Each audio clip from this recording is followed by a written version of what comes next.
जज बाबा थे। वो वृंदावन में घूमते थे। किसी ने कहा, भाई ये दोनों बातें तो जम नहीं रही, कहां बाबा और कहां जज।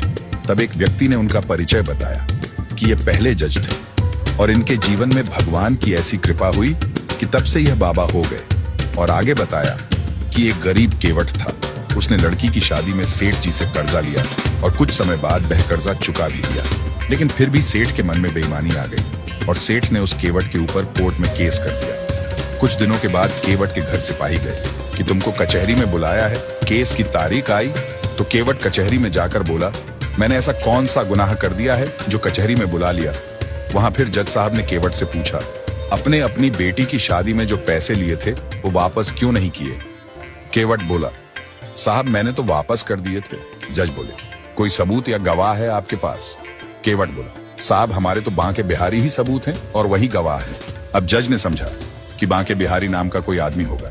जज बोले, ठीक है, तो अगले सप्ताह बांके बिहारी को बुला के लाना। केवट बोले, ठीक है। उधर कानून की कार्यवाही के तहत गवाह को समन भेजा गया। सिपाही पूरे गांव में पूछता रहा कि कोई बांके बिहारी नाम का व्यक्ति है क्या। तो एक आदमी ने कहा, भाई बांके बिहारी नाम का आदमी तो नहीं है, पर मंदिर तो है। तो सिपाही ने सोचा, छुटकारा पाना है तो मंदिर में ही समन दे चलूं। कुछ समय बाद कचहरी की तारीख आई। जज साहब ने केवट से कहा, कहां है आपके गवाह। केवट बोला, हमारे गवाह तो हर जगह हैं। फिर कचहरी में आवाज लगती है, बांके बिहारी हाजिर हों। आवाज लगते ही पीछे से एक बूढ़ा आदमी कटघरे में आया। जज ने पूछा, केवट ने जब सेठ जी को पैसे लौटाए तब आप वहां मौजूद थे। बूढ़ा आदमी बोला, जी हां मैं वहीं मौजूद था। और आगे कहा, सेठ जी की अलमारी में डायरी के 330 नंबर पेज में वह पर्ची रखी है जिसमें हिसाब किताब बराबर लिखा है और दोनों के अंगूठे के निशान हैं। सेठ का घर दूर नहीं था। सिपाही को सीधा भेजा गया और अलमारी से रजिस्टर मंगवाया और जैसे ही 330 पेज देखा तो वह पर्ची हिसाब किताब बराबर वाली मिली। कचहरी में ताली बज गई और महफिल उठ गई।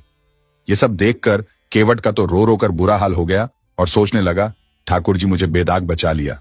लेकिन जज साहब उस बूढ़े इंसान को ढूंढने लगते हैं कि ऐसा गवाह इतना कॉन्फिडेंट मैंने आज तक नहीं देखा। गवाह तो मिला नहीं लेकिन वो केवट मिल गया। जज बोले, भैया वो आपके जो गवाह थे मुझे उनसे मिलना है।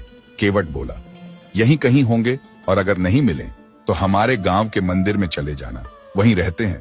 जज ने सोचा मंदिर के पुजारी होंगे। जज मंदिर पहुंचे। उन्होंने पुजारी को देखा तो बोले, ये तो गवाह नहीं है।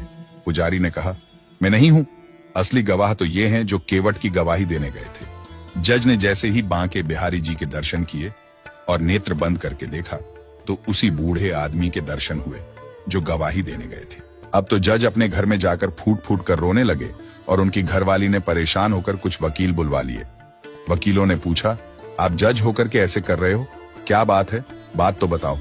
तब जज ने वकीलों से कहा, आज मेरी अदालत में भगवान आए और मैं कुर्सी पर जज बना बैठा रहा और प्रभु नीचे खड़े समझाते रहे। यदि उनके दरबार में कभी गया तो कौन सा मुंह दिखाऊंगा कि मैं इतना बड़ा लाट साहब हो गया कि भगवान नीचे खड़े और मैं कुर्सी पर बैठा रहा। जज ने कहा, अब इस दुनिया में नहीं रहना और उसी दिन जज ने घर छोड़ दिया और वृंदावन आ गए। इसीलिए इनका नाम जज बाबा है।